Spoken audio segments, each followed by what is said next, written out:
Olá, um abraço a todos, eu sou o Rui, este é o canal Explica Tuga e esta é a resolução da segunda fase do Exame Nacional de Matemática B do ano de 2022. Deem um novo rumo à vossa vida fazendo a subscrição do canal, pondo um like neste vídeo e podem também fazer a ativação das notificações.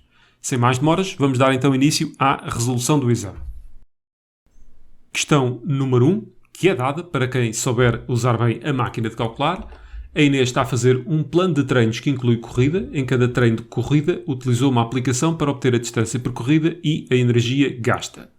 Na tabela ao lado, apresentam-se os valores registados em alguns desses treinos, sendo x a distância percorrida em km e y a correspondente energia gasta em calorias. Admita como válido o modelo da regressão linear de y sobre x, obtido a partir dos dados apresentados nesta tabela. Num dos treinos de corrida, a aplicação não funcionou corretamente, mas a Inês sabe que nesse treino correu 9 km. Estime, com base nesse modelo de regressão linear, a energia em calorias gasta pela Inês nesse treino de corrida. Na sua resposta, deve apresentar os valores dos parâmetros da equação da reta de regressão linear de y sobre x arredondado às centésimas. Já o valor pedido é arredondado às unidades. Não há muito mais a fazer aqui, vamos passar para a máquina de calcular. Cá estamos, vamos primeiro aqui adicionar listas e folhas de cálculo. Deem sempre nomes às vossas variáveis, aqui em cima, na primeira linha. Em x vamos ter a distância.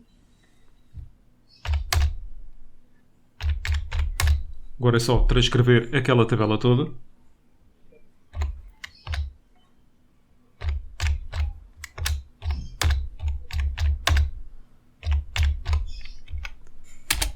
Agora o mesmo para y, que é energia consumida.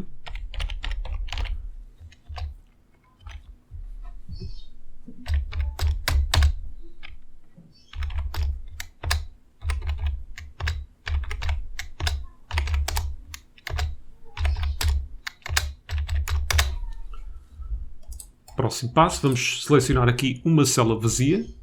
Menu, Estatística, Cálculos Estatísticos, Regressão linear mx mais b.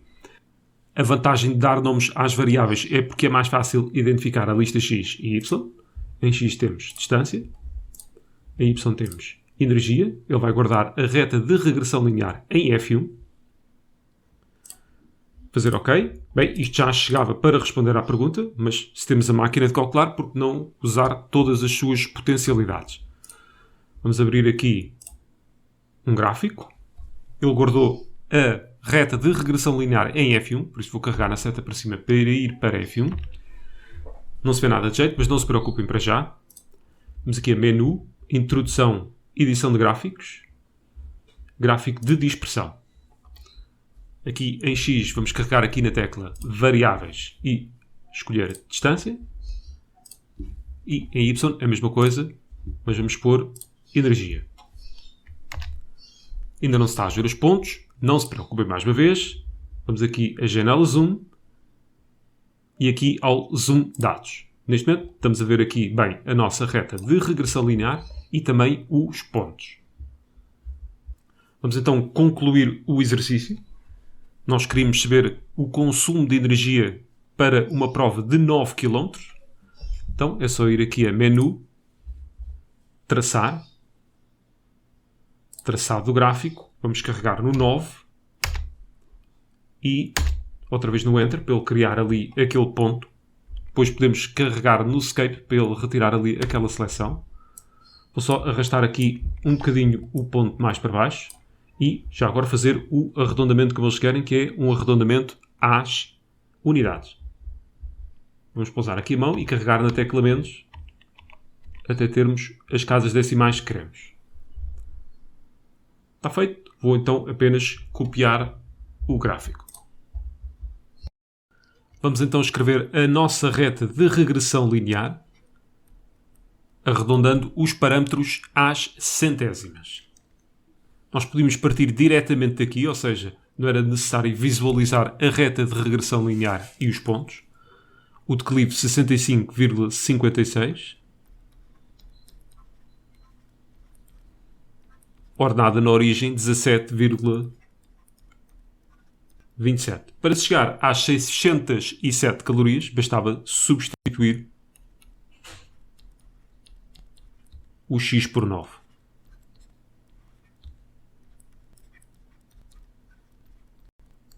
E respeitar o arredondamento da forma que eles queriam, que era um arredondamento às unidades. 607 calorias e estava feito. Num ginásio vão ser indicadas ao acaso 2 pessoas de uma aula de dança para exemplificar uma coreografia. Considere a variável aleatória y, número de homens indicados para exemplificar a coreografia. Sabe-se que a probabilidade do y ser 0, ou seja, do número de homens indicados ser 0, é de 9 sobre 65 e que o p de y igual a 1 é 32 sobre 65. Seja x a variável aleatória número de mulheres indicadas para exemplificar a coreografia. Determine o valor médio desta variável x. Na sua resposta, deve apresentar a tabela de distribuição de probabilidades da variável x e o valor pedido arredondando às centésimas. Nos cálculos intermédios, não proceda a arredondamentos. Cá temos a nossa tabela. Vamos pôr aqui xi, que pode tomar os valores de 0, 1 ou 2, ou seja, escolhermos 0 mulheres, 1 mulher ou 2 mulheres. Aqui em baixo vamos pôr a probabilidade da variável x tomar o valor xi. Agora, notem uma coisa. Probabilidade do y de ser 0, ou seja, probabilidade de não escolhermos nenhum homem, é o mesmo que escolhermos 2 mulheres. Ou seja, este 9 sobre 65 está aqui deste lado. Probabilidade do y de ser 1, ou seja, de escolhermos uma mulher, aliás, é igual à probabilidade de escolhermos um homem. Então, vamos por aqui probabilidade da variável y de ser 1, que é igual à probabilidade do x ser igual a 1 também. 32 sobre 65. Falta-nos este valor aqui. É fácil de lá chegar, porque nós sabemos que a soma destas 3 probabilidades tem de dar 1. Logo, a probabilidade do x ser 0 é 1.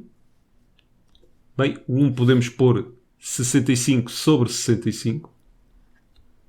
Então, vamos ficar com 65 aqui em cima, menos 32, menos 9. O que dá o valor de 24 sobre 65. Eles querem agora o valor médio da variável x. Foi preciso ganhar aqui um pouco de espaço. Vamos calcular o valor médio da variável x, sabendo que este valor agora aqui é de 24 sobre 65. Vamos ficar com 0 vezes 24 sobre 65. Mais uma vez vezes 32 sobre 65, mais 2 vezes 9 sobre 65. Arredondamento às centésimas. Vamos ficar com 0,77. Num acesso de preguiça, vocês também podiam usar a máquina de calcular para calcular a média. E vinham aqui, adicionar listas e folha de cálculo. Aqui será o número de mulheres. 0, 1 ou 2. E aqui a probabilidade. Aqui será 24 sobre 65. Aqui será de 32 sobre 65 e aqui 9 sobre 65. Temos aqui a macela vazia, menu, estatística, cálculos estatísticos, estatísticas de uma variável.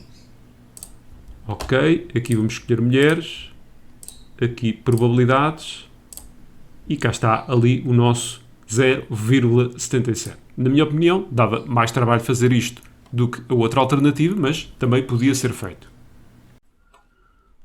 Questão 3. Uma empresa de construção civil dispõe de uma licença da Câmara Municipal para a construção de apartamentos T2 e de apartamentos T3 numa determinada zona urbana desse município.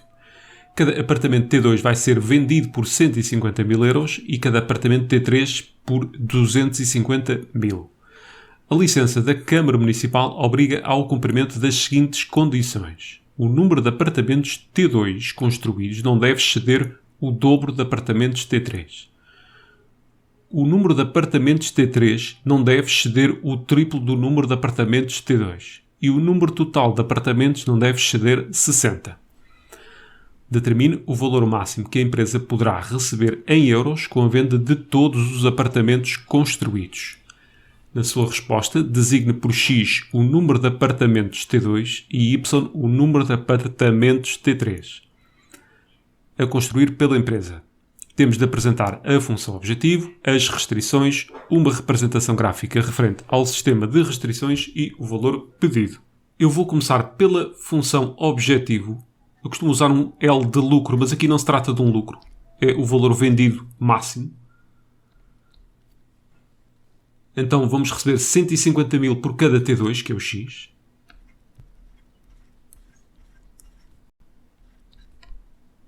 E 250 mil por cada T3,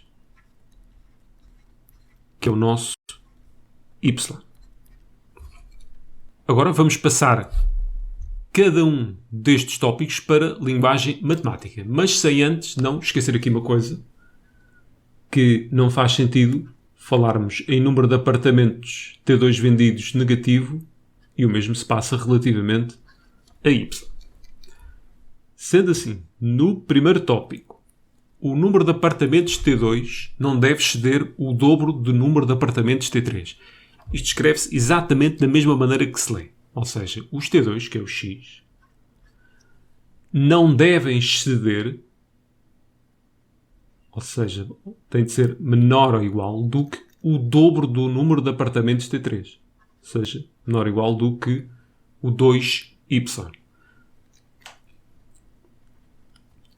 O número de apartamentos T3, ou seja, o nosso Y, não deve exceder, ou seja, menor ou igual, porque o exceder é o maior, o triplo do número de apartamentos T2, ou seja, 3x. Por fim, este é mais fácil, o número de apartamentos total não deve exceder 60, ou seja, o x mais y menor ou igual do que 60. Vamos agora resolver em ordem y aquelas inequações onde isso não acontece, como por exemplo, nesta vai ficar y maior ou igual do que x sobre 2. Aqui está bem e aqui também. Y menor ou igual do que menos x mais 60. Para aquela pessoa que usa o método das retas paralelas, e não acredito que seja mais do que uma, vou só então resolver ali aquela também em ordem y. O 150 mil x vai passar para o outro lado e 150 mil a dividir por 250 mil dá 0,6. Então vai ficar menos 0,6x mais uma ordenada na origem, que é aquilo que nós vamos querer maximizar, que é v a dividir por 250 mil. Vamos usar então a nossa máquina de calcular para fazer uma representação gráfica não das inequações, mas das equações das retas. Não me vou preocupar com x maior ou igual que 0 e y maior ou igual que 0, porque depois mudo aqui a janela. Temos uma que é igual a menos x mais 60.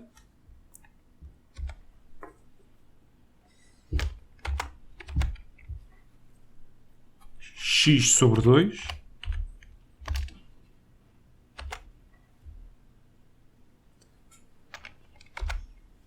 3x. Vamos começar a dar um jeito aqui na janela. Então, aqui seguramente 0 e aqui também.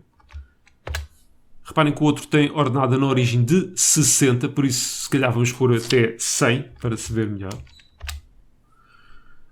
Nem de perto nem de longe está a conseguir ver aqui a nossa região admissível, ou seja, o nosso polígono. Vamos ter que aumentar bastante o número que está ali em X. Vamos pôr, sei lá, 50. Será que chega? Vamos pôr um bocadinho mais, mas já está a ver o nosso polígono.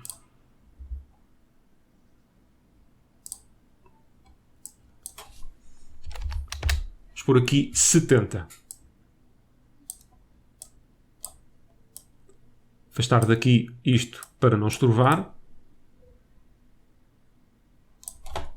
Agora, se vocês bem se lembram, nós tínhamos aqui que o y tinha que ser maior ou igual que x sobre 2, ou seja, tem que estar acima da linha vermelha.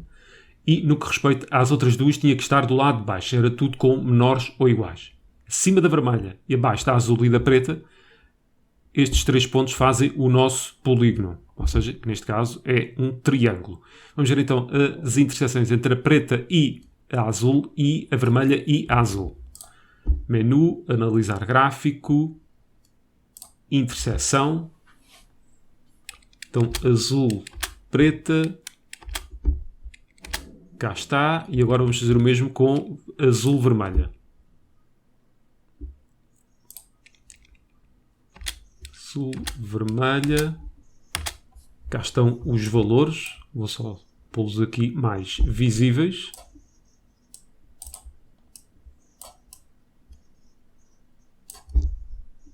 Para quem gosta do método das retas paralelas, se bem se lembram, a equação era menos 0,6x mais uma outra parcela que era ordenada na origem, que nós queríamos maximizar. Vamos pôr então aqui menos 0,6x. Se eu puser agora não vai estar visível, por isso eu vou pôr aqui uma ordenada na origem qualquer. Por 30, por exemplo. Vou só mais uma vez tirar isto daqui. Agora era só uma questão de subirmos esta reta de forma a maximizarmos ali a ordenada na origem. Mas isto sempre dentro dos valores que estão no polígono, que é a nossa região admissível. Só tirar dali aquele ponto que está meio a estrovar. Ou seja, aquela reta roxa dentro da nossa região admissível, ou seja, dentro do polígono, é aquela que maximiza a ordenada na origem. Esta é a informação que saiu da nossa máquina de calcular. Vou só pôr aqui as cores para nos ajudar. Temos aqui y menor ou igual ao 3x. Isto é a que está ali assinalada a preto. Esta é a que está assinalada a azul e esta a vermelho. Daí que eu tenha dito há pouco que temos de estar acima da vermelho e simultaneamente abaixo da preta e da azul. Então vou começar por assinalar o nosso polígono, ou seja, a nossa região admissível, que é esta.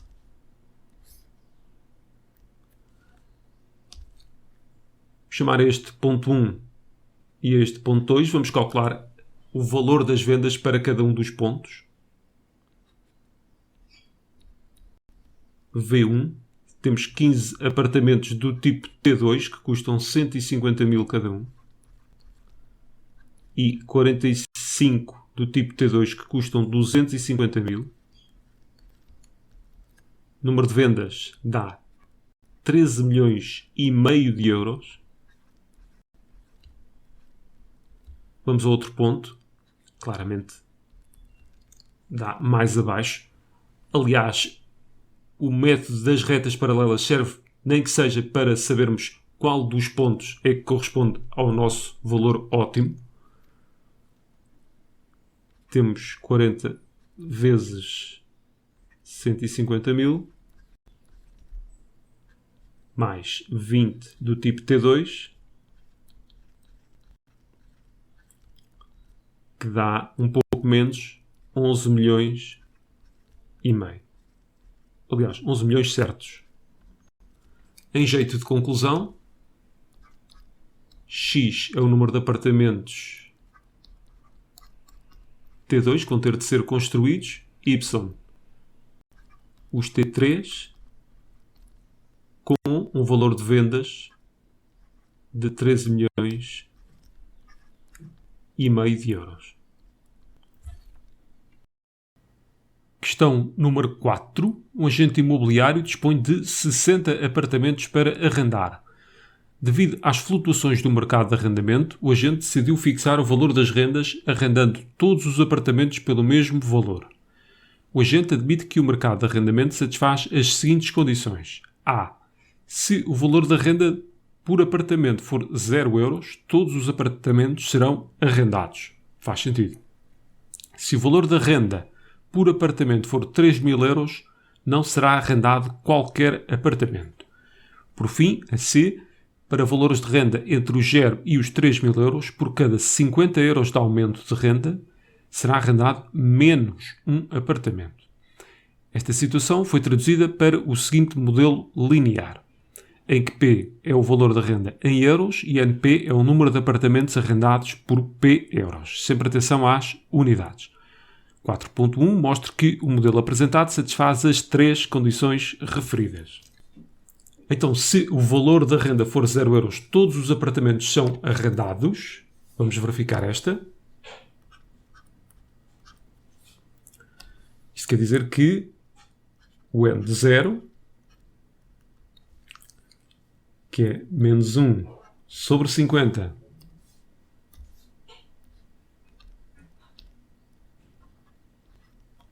vezes 0, mais 60, é igual a 60. Então, A está verificado, ou seja, o N de 0 é 60, quer dizer que se a renda for 0 euros, os 60 apartamentos são alugados, porque N de P é o número de apartamentos arrendados. Vamos ver a segunda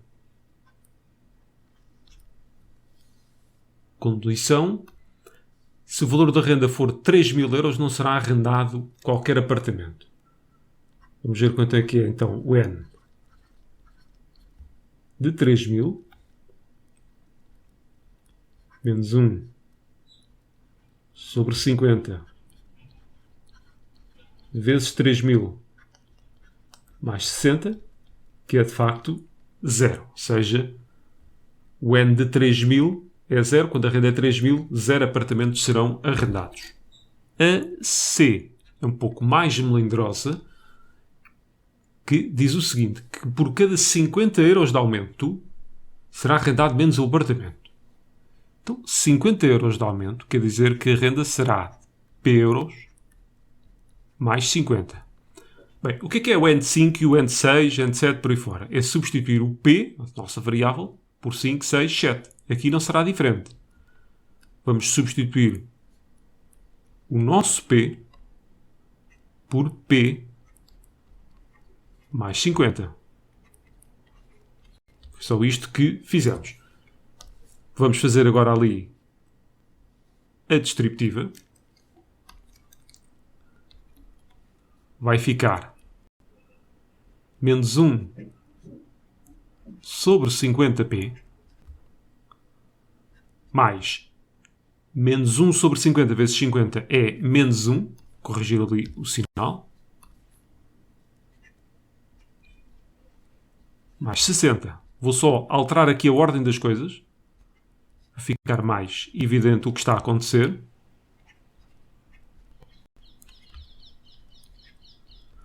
Bem, mas menos 1 sobre 50 vezes P mais 60 não é mais nem menos do que o nosso N de P original. E fica a faltar ali o menos 1. O que é que isto quer dizer? Se aumentarmos 50 euros a uma renda que vale P, então vamos ficar com NP, ou seja, o número de apartamentos que tínhamos para a renda anterior, menos 1, que é exatamente aquilo que nos fala a condição C. Por isso, a 4.1 está despachada. 4.2, o mesmo cenário da questão anterior. o rendimento R em euros que o agente imobiliário obterá é dado por P vezes NP, ou seja, o valor da renda vezes o número de apartamentos arrendados. Determine o valor da renda por apartamento a que corresponde o maior rendimento possível de acordo com os modelos apresentados. Vou começar por fazer isto à mão e depois na máquina. É igual a P vezes NP. NP é menos 1 sobre 50 vezes P mais 60. Ou seja, será menos 1 sobre 50 P quadrado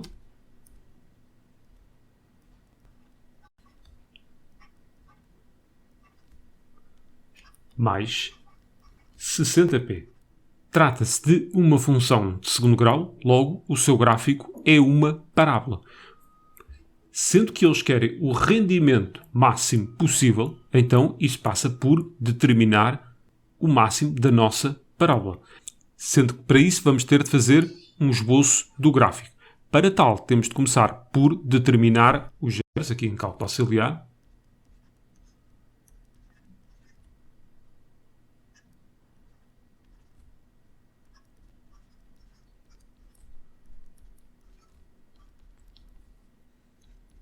Parece um pouco parvo, mas vou ter que pôr aquilo que tinha anteriormente. Isto porque a forma de se resolver é pondo o P evidência e aplicando a lei do anulamento do produto.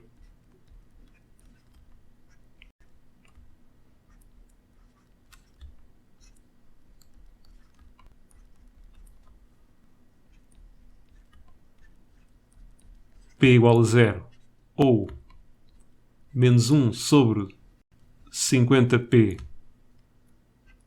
mais 60 igual a 0. Para quem se lembra da questão anterior, em que uma das condições era que, caso a renda fosse 3.000 euros, o valor de INP era 0. Logo, é exatamente esse valor que vamos encontrar. O 60 passa para o outro lado como menos 60. 60 vezes 50 dá 3.000. Vamos fazer um esboço da parábola. Ela tem concavidade voltada para baixo. Vem por este sinal aqui. Aqui é 0. Aqui é 3.000. Então, determina o valor da renda por apartamento a que corresponde o maior rendimento possível. Atendendo à simetria da parábola, então esse valor será de 1.500 euros, ou seja, o valor entre 0 e 3.000. Outra opção era a seguinte: quando temos uma equação de segundo grau neste formato, ax² mais bx mais c, a abscissa do vértice da parábola, ou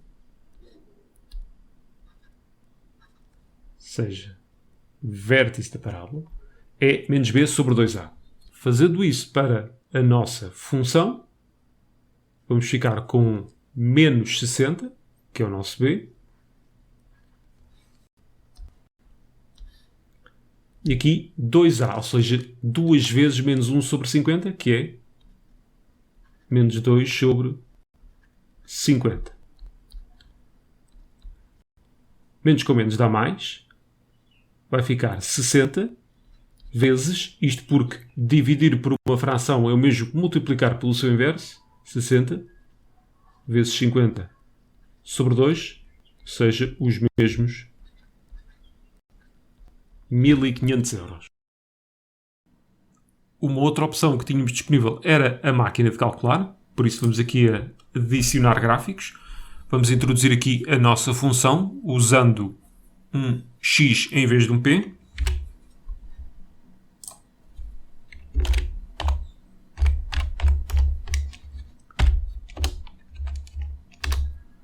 Cá está a nossa função, não se vê nada de jeito. Se bem se lembram, o valor de P era válido entre 0 e 3.000.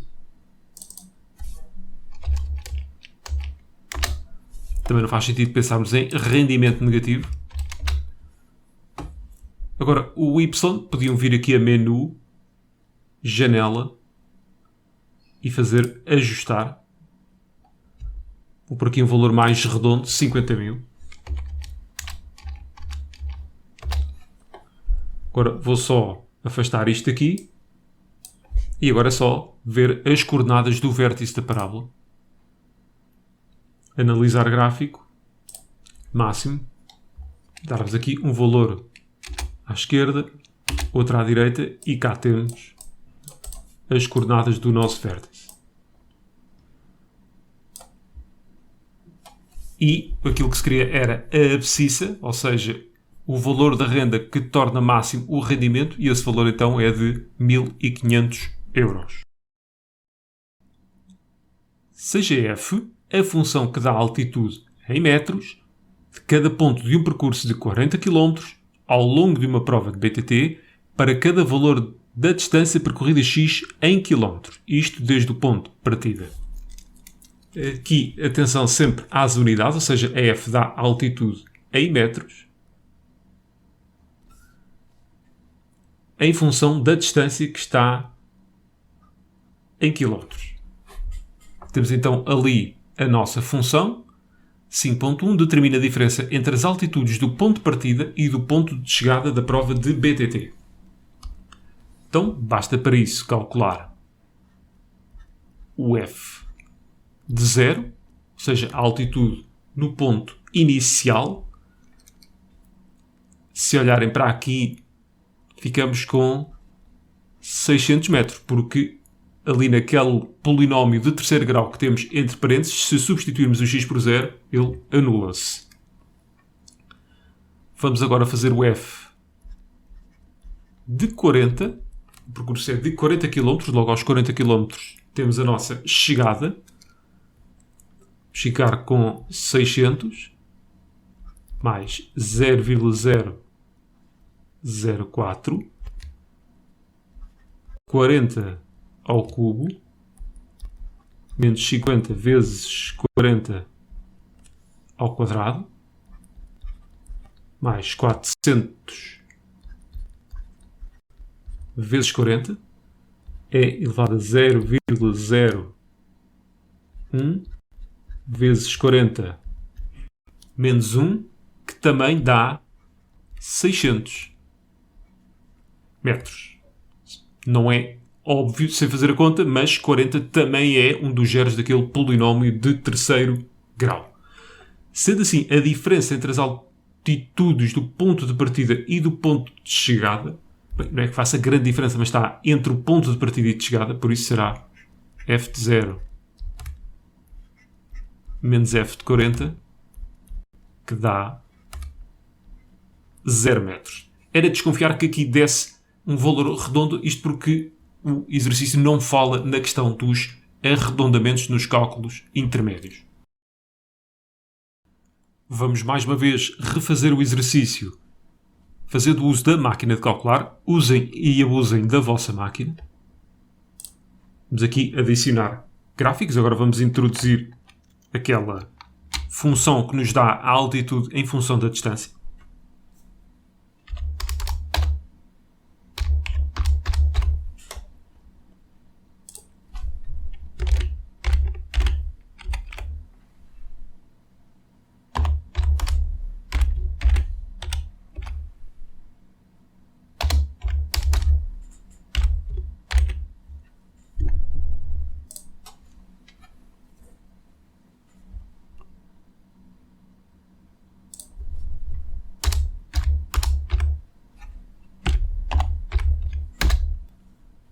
Aqui está ela, não se vê nada de jeito. Vamos pôr aqui o x entre 0 e os 40. Altitude negativa, não vamos pôr. Embora no limite até seja possível. Se bem se lembram, o nosso ponto de partida foi aos 600 metros. Vamos pôr, por exemplo, 1000 É possível que mais tarde tenha de voltar a mexer na janela, mas para este exercício chega perfeitamente. Vamos aqui a menu, traçar, traçado do gráfico. Vamos pôr 0, carregar do Enter, para ele criar ali aquele ponto. Agora vamos carregar no 40, vamos carregar no Enter para ele criar outra vez o ponto. Carreguei no Escape para ele tirar ali aquela seleção, vou só arrastar aqui para baixo a nossa função e temos ali os nossos dois pontos, ambos com ordenada 600. Logo, a sua diferença será nula. Questão 5.2, a mesma situação de há pouco. Determine, recorrendo às capacidades gráficas da calculadora, o número total de quilómetros de prova de BTT em que a altitude é superior a 598 metros. Vamos ver então como é que eles querem os arredondamentos. Apresenta o resultado em quilómetros arredondando às décimas. Nos cálculos intermédios, conserve no mínimo 3 casas decimais. Vamos então à nossa máquina de calcular. Isto era o que tinha sobrevivido de 5.1. Vou eliminar estes dois pontos que já não fazem falta. Vamos introduzir uma nova função, que é igual a 598. Se vê nada de jeito, sei lá, vou pôr aqui 650 e em baixo talvez 550. Vamos aqui à janela, definições da janela, aqui 550, já se está a ver. Vou só chegar as duas funções cá para baixo e vamos ver as duas interseções. Analisar gráfico, interseção, limite inferior, superior, cá está. Vamos fazer o mesmo à outra e depois ver a questão das casas decimais.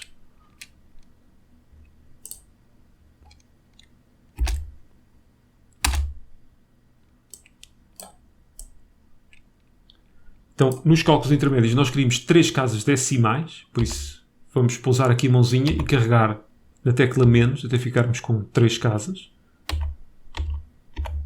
O mesmo aqui, está tudo feito. Vou só copiar o gráfico e vamos tratar do resto. Eles querem saber então o número de quilómetros que foi percorrido a uma altitude superior a 598 metros, ou seja, querem resolver esta inequação.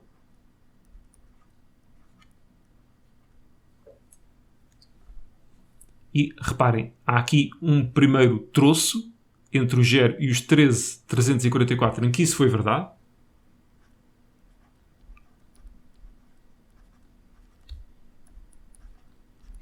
E um segundo troço, que é aquele bocadito nada ali, entre os 40 e os 39,198. O valor total era para arredondar às décimas, logo ficamos com 14,1 km. Questão 6. O Tomé faz treinos de bicicleta no ginásio para se preparar para as provas de BTT em que participa. Seja T a função que dá a taxa de variação instantânea do valor da velocidade registado na bicicleta do Tomé durante um desses treinos, X minutos após o seu início. Na figura 1, apresenta-se o gráfico da função t com o x entre 0 e 35 minutos. Tal como a figura ilustra, os zeros da função t são 0, 16 e 32. Em que instante é que a velocidade foi máxima durante esse treino? Para resolvermos este exercício, vamos ter de explorar a relação que existe entre a taxa de variação instantânea de uma função e a sua monotonia, ou seja, os intervalos em que ela é crescente, decrescente, constante, por aí fora. Esta nossa função t de x é-nos dita que é a taxa de variação instantânea da função v, velocidade, ou seja, é v', de x, ou se quiserem, a derivada de x. Só um pequeno à parte, a derivada de uma velocidade tem um nome, que é aceleração. Vamos pôr então aqui a nossa variável x, que tem como extremos o 0 e o 35, tem de estar aqui representados, e vamos pôr todos os zeros da função, que é o próprio 0, o 16 e o 32. Aqui vamos expor a função v' de x e por fim aqui vai ficar a função v, ou seja, o gráfico da função v. Então já sabemos que a função v' de x se anula aqui, aqui e aqui. Quanto a sinais, reparem que ela começa por ser positiva, depois é negativa, ali anula-se, mas não troca de sinal. Então vamos por aqui mais, menos, menos. E agora, uma coisa importante, nos intervalos em que a taxa de variação instantânea, ou se quiserem a derivada, é positiva, isto quer dizer que a nossa função é crescente. Logo aqui decrescente, aqui decrescente. Se a função passa de crescente a decrescente, então temos aqui o máximo. Isto porque se trata de uma função contínua. Ou seja, os extremos vão ocorrer numa função contínua sem que temos mudança de sinal da função taxa de variação instantânea ou derivada, como lhe queiram chamar. Então, vamos atingir um máximo para x igual a 16 minutos. Questão 7. Na figura 2 está representado um friso constituído por 5 azulejos retangulares e iguais. Cada azulejo apresenta 2/4 de círculo de raio igual à largura do azulejo. Na figura 3 está representado um azulejo em referencial ortogonal e monométrico ou XY. Nesta figura, que não se encontra à escala, o retângulo OABC representa o azulejo. Ponto A pertence ao semi-eixo positivo ao X. Ponto C tem coordenadas 0, 12. Os pontos D e E pertencem a OC, ou seja, segmento de reta OC. O arco de circunferência AE tem centro no ponto O e o arco de circunferência DB tem centro no ponto C. A reta DB é definida por y igual a x mais 7. No referencial, a unidade é o centímetro. Finalmente, 7.1. Determina a área da região sombreada nos 5 azulejos do friso representados na figura 2. Ou seja, são 5 azulejos iguais a este que aqui está. A sua resposta apresenta o resultado em centímetros quadrados com arredondamento às unidades. Nos intermédios, se proceder a arredondamentos, conserva no mínimo 2 casas decimais. Então, vamos tirar daqui a informação que nos é possível. O ponto C, aquele ali, tem coordenadas 0, 12. Isto quer dizer o quê? Quer dizer que daqui até lá acima são 12. Os pontos D e E pertencem à reta OC. Tudo bem. O arco de circunferência AE tem centro no ponto O e o arco de circunferência DB tem centro no ponto C. Daqui não se tira grande coisa. Agora vamos tirar daqui coisas importantes. A reta DB é definida pela equação y igual a x mais 7. Logo, há logo aqui uma coisa importante, que é a questão da ordenada na origem. Ou seja, se por um lado nós tirarmos que daqui, por exemplo, de O a C é igual a 12, com esta questão da ordenada na origem, nós vamos tirar que de O a D são 7 centímetros. Agora, como é que eu vou tirar o comprimento OA ou CB, se quiserem? Não é difícil, basta pensarem no seguinte. Se daqui até aqui são 7, para dar os 12 está a faltar 5 cm. Quer dizer que CD é igual a 5, o que faz com que CB também seja 5, porque ambos são o raio daquele quarto de círculo. Então vou completar aqui. Daqui a aqui temos 5. E agora vou decompor este lado aqui. Vão ser 5 mais 5 aqui em cima. E este bocadito será 2. Mas vamos à área sombreada.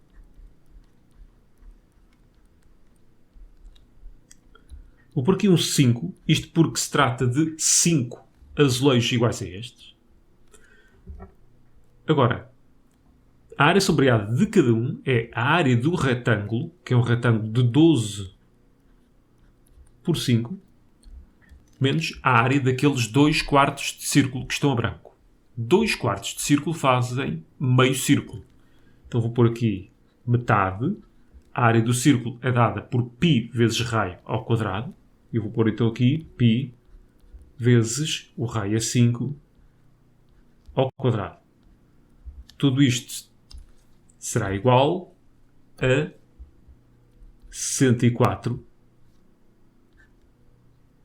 centímetros quadrados. Isto quando se faz então o arredondamento às unidades.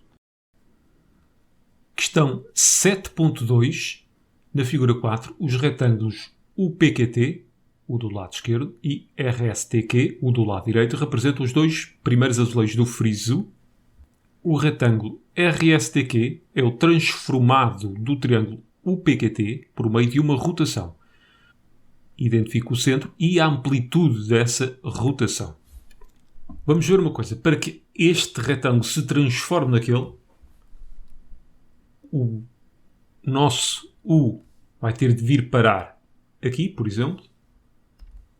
O nosso P vai ter de ir parar aqui.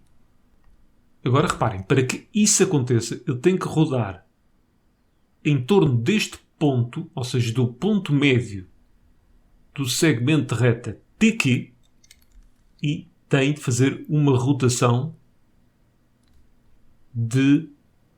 Por acaso, eu acabei de pôr uma rotação de menos 180 graus. Podiam ter posto uma de 180. Não sei porquê, é mais fácil para mim imaginar a rotação no sentido negativo do que imaginar no sentido positivo. Não quer dizer que seja o mesmo para vocês. Bem, se assim, a resposta é mesmo. O ponto médio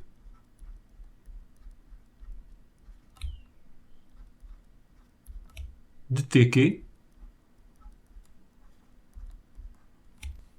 isto é o centro. Quanto ao ângulo, estamos a falar de um ângulo de 180 graus ou menos 180 graus.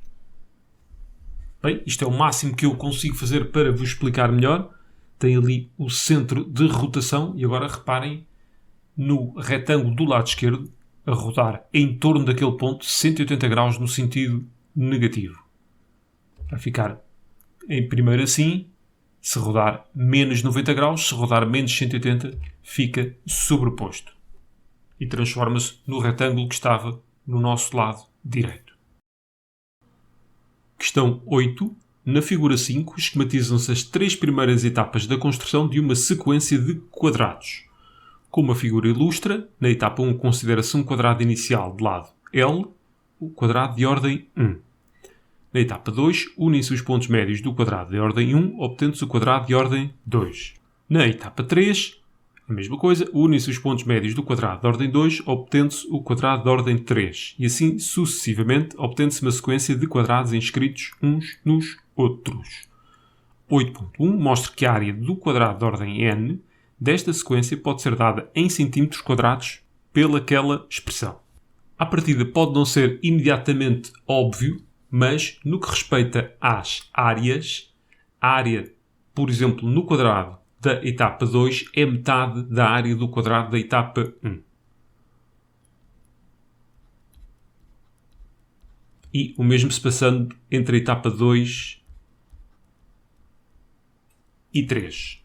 Bem, mas como é que podemos então evidenciar isso?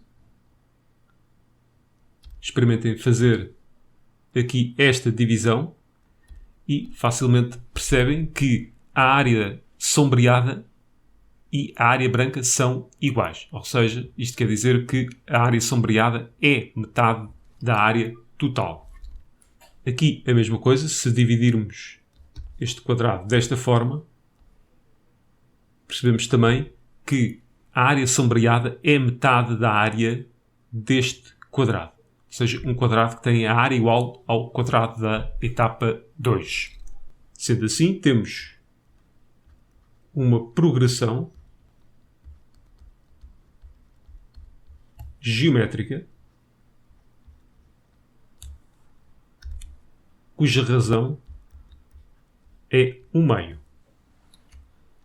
A área correspondente à etapa 1 é L vezes L, que é igual a L ao quadrado. Por aqui, o termo geral de uma progressão geométrica.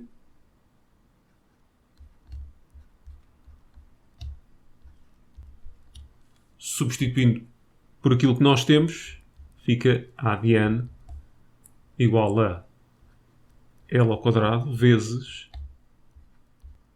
o meio elevado a n menos 1. Questão 8.2, e eu já estava a fazer o upload do vídeo para o YouTube quando me apercebi que não tinha feito isto. Sabe-se que o quadrado de ordem 12 da sequência tem 0,5 cm² de área. Determine o valor de L. Note que a área do quadrado de ordem n desta sequência pode ser dada em cm² por aquela expressão, tal como se verificou anteriormente. Para ser mais fácil, eu vou pôr que a área é 1 meio, em vez de 0,5. Isto será igual a L ao quadrado vezes o meio elevado é o termo de ordem 12, por isso vamos ficar aqui com 12 menos 1.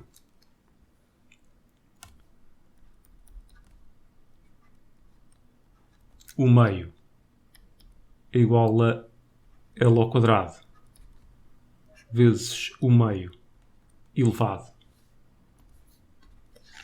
a 11.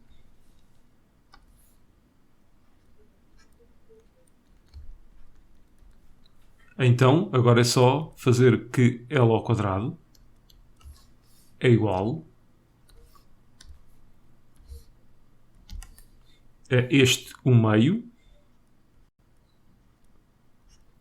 que, para ser mais óbvio, aquilo que eu vou fazer, vou pôr 1 meio elevado a 1, sobre o meio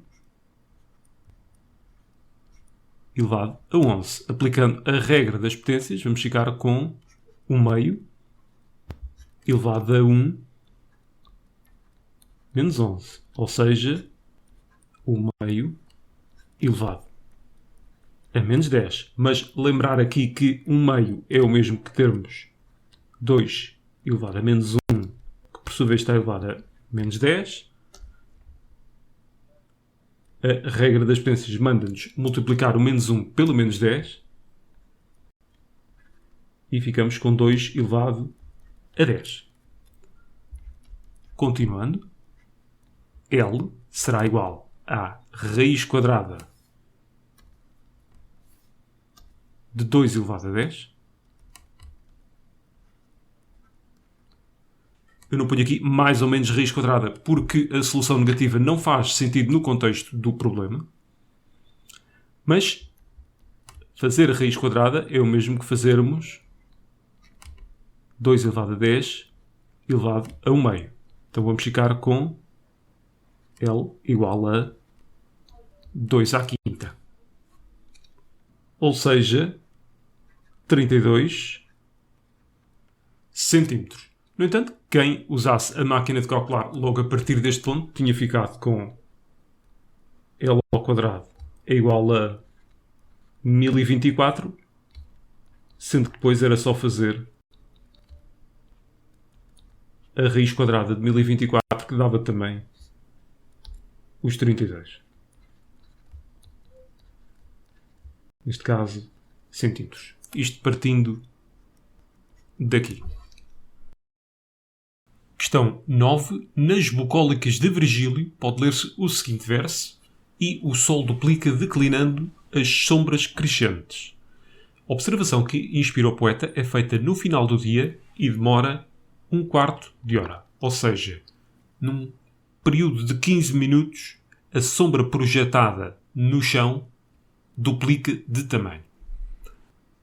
O esquema da figura 6 ilustra a situação. Neste esquema, que não está à escala, AB representa uma árvore, BC representa a sombra da árvore no início da observação e BD no fim da observação. BD é igual ao dobro de BC, alfa é a amplitude em graus do ângulo BAC e beta é a amplitude em graus do ângulo BAD. 9.1, que é aquilo que nós queremos, mostra que a tangente beta é o dobro da tangente de alfa.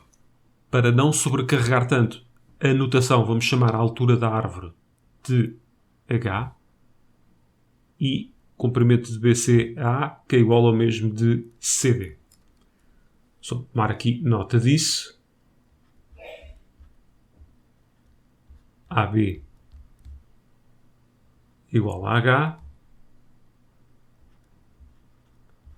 BC, que é igual a CD, igual a A. Vamos pensar então naquilo que é a tangente beta e a tangente de alfa.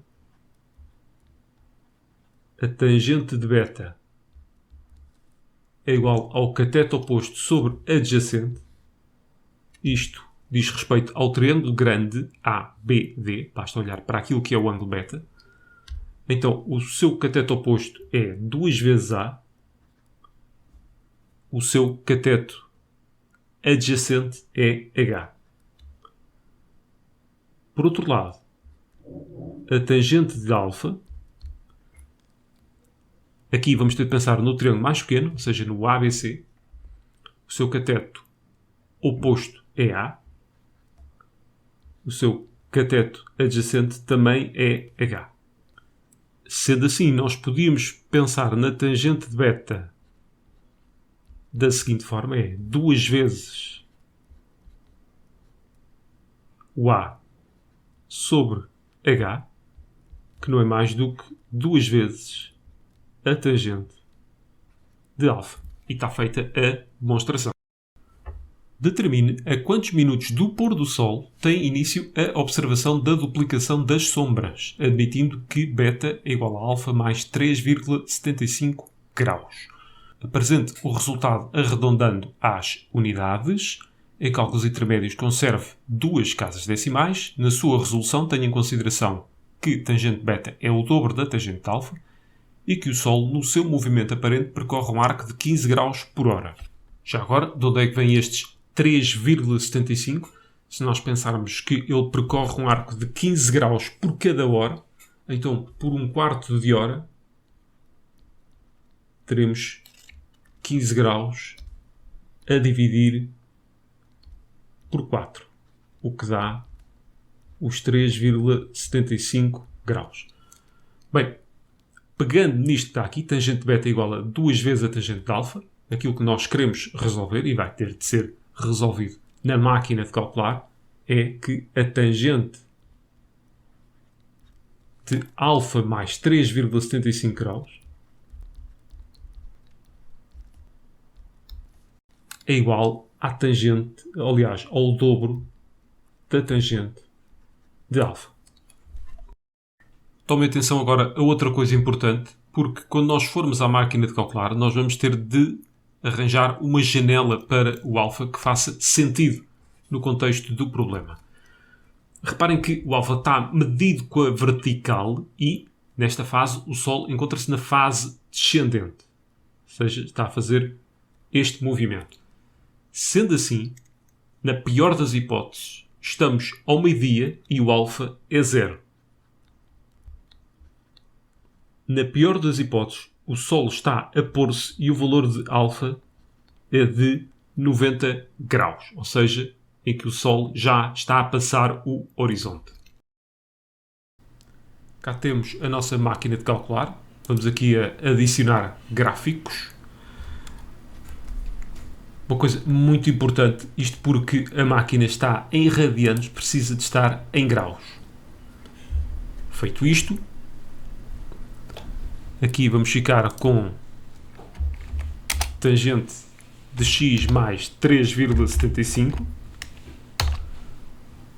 Na outra vamos ficar com 2 tangente de x.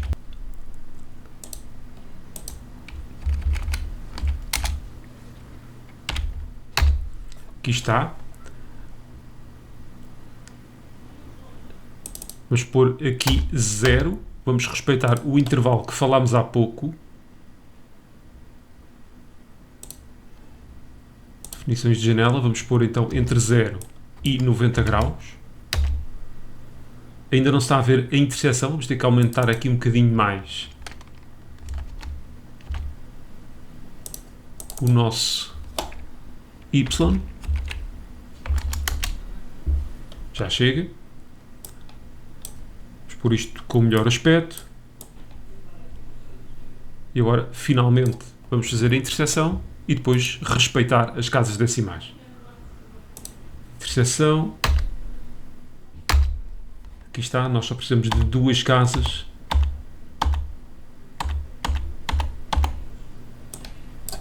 Cá está, é com estes valores agora que vamos trabalhar. Vou só então copiar e está feito. Aqui temos o nosso gráfico. Eles pediam-nos quantos minutos antes do pôr do sol tem início a observação da duplicação das sombras. Bem, em termos de graus, faltam-nos 90 menos 82,47 graus até ao pôr do sol. Lembra-se disto que falámos aqui? Ou seja, os 0 graus corresponde ao meio-dia e os 90 graus corresponde ao pôr do sol.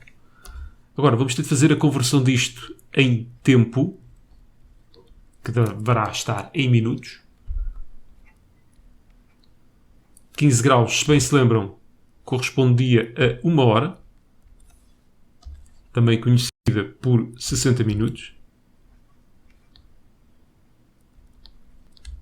Então, o tempo até ao pôr do sol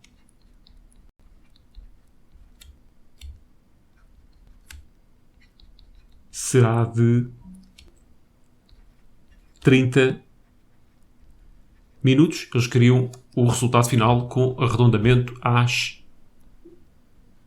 unidades. E, sendo assim, está feita a questão.